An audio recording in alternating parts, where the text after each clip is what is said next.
just picked up his 5th vehicle. 2022 Yamaha R7 Super.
Alright, ladies and gentlemen, welcome back to another video on the Ghost Flash channel. And in this video, guys, it's going to be something a little bit different. I'm going to go over the reason why I've been MIA from the channel for a while. Well, there was actually 2 reasons, but let me go ahead and get into that. So the first reason why I've been MIA, as you guys can see, we are in a new backdrop. We did move. We moved out of our hometown in Elk Grove. We're now located in Sacramento.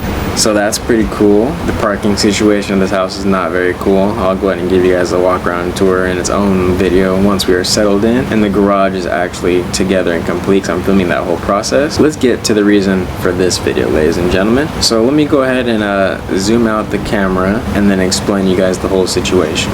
So yeah, this is now me, guys. Some of you guys have saw who know me personally on my Instagram, or who have found out from my family, wherever or however you may have found out. But for those of you who don't know or have been wanting to know the whole story, I guess here it is. So last week on Monday, it's been about exactly a week. Today's now Monday, the week later. Around 5 p.m. I was leaving my workplace, head home. It's probably 20 minutes from home and whatnot. I get off on the freeway, take my first exit, make a left. I'm on my motorcycle, by the way. And so I make the first left. The light had turned green, so I had merged into the middlemost lane, now in the front of the traffic. And as I'm coming down the light, I don't remember if it was from the gas station parking lot or from the actual freeway exit ramp from the other side of the freeway, but I'm pretty sure it was the gas station parking lot. This lady pulls out to beat the traffic.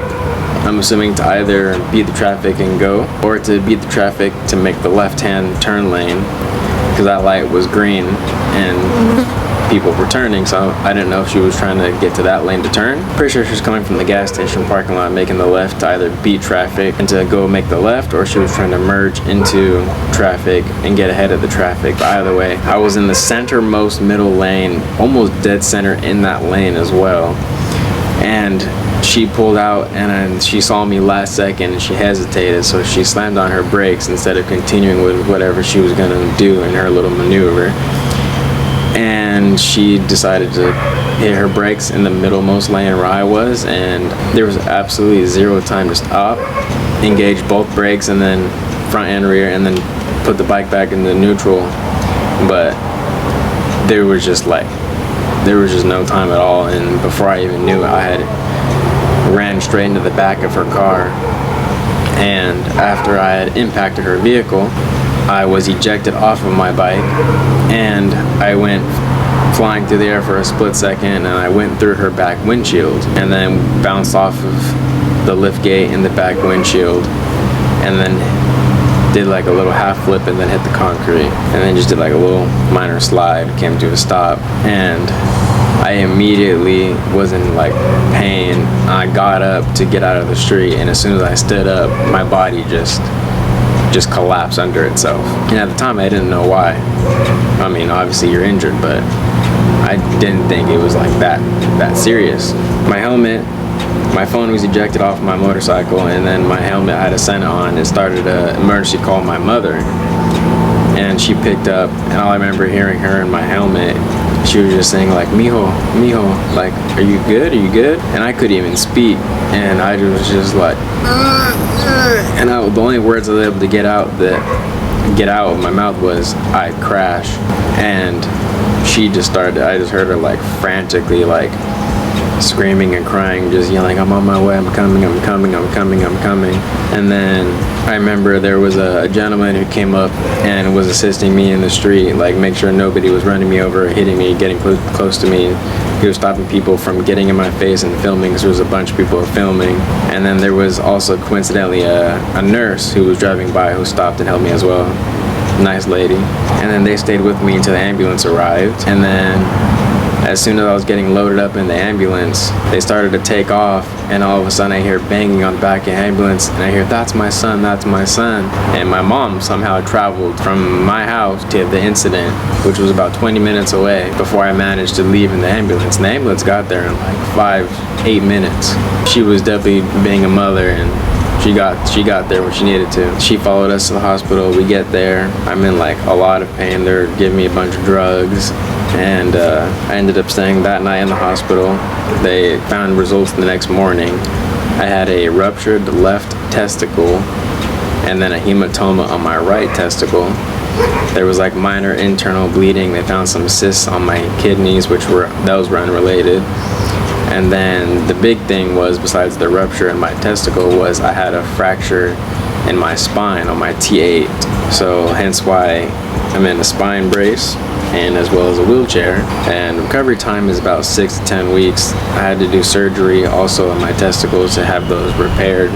As far as my spine, they said I was extremely lucky, because they said if it was my T1, 2, 3, or 5, it would have been either fatal or permanent paralysis. So they said I was extremely lucky that it happened on my T8 for it being still a spine fracture. We're here. This is the reason why I've been MIA, and probably will be MIA for about a couple months or so, because I can't exactly film any content, work on cars, nothing like that. But I have some nice friends who have been checking in on me, like my friend Chris and Daryl showed up at the hospital, my friend John and Jacob, who also showed up at the hospital, my girlfriend showed up at the hospital. Damien and Mo have been coming over to the house, or Mo came over one time. Damien's been coming over a lot, checking in on me. Big shout out to you. And my friend Brandon has came by and said what's up. Other than that, I've had a lot of you guys and my friends, family reach out, call me, make sure I was still alive, still good. So definitely a blessing to still be here, and I'm super thankful for the people I have around me to help me get through this process. Gonna have to do physical therapy and a bunch of other stuff, so that's gonna be fun. But I got a few friends that are hopefully they said they'd come around and take me to some car shows, car meets or whatever, wheel me around, so looking forward to that. So hopefully to get you guys some content. Might not be the coolest or the best content, but I'm not gonna give up, and I'm not gonna stop putting out videos because of something like this. I'm still gonna try my absolute best to put out some content for you guys. I hope you guys are enjoying what I have been putting out to date, and hopefully you guys will stick around and enjoy further videos, because this is not the end of me, guys. I'm still here, still alive, just temporarily immobilized. As far as the bike, it was destroyed. The front clip was completely gone. The forks were bent into the frame and the engine. The wheel was snapped. The bike was totaled. It's absolutely destroyed. My helmet, besides my Senna being ejected off of it somewhere, just has minor scratches all over it from glass, from me going through the back windshield with my face. Other than that, super lucky, super thankful. And yeah, hope you guys, enjoyed this update on life and where I've been at. and hope you guys choose to stick around. I'll have hopefully some videos coming out for you guys pretty soon. Other than that, guys, like, comment, and subscribe, and I guess I'll catch you in the next Ghost Flash video.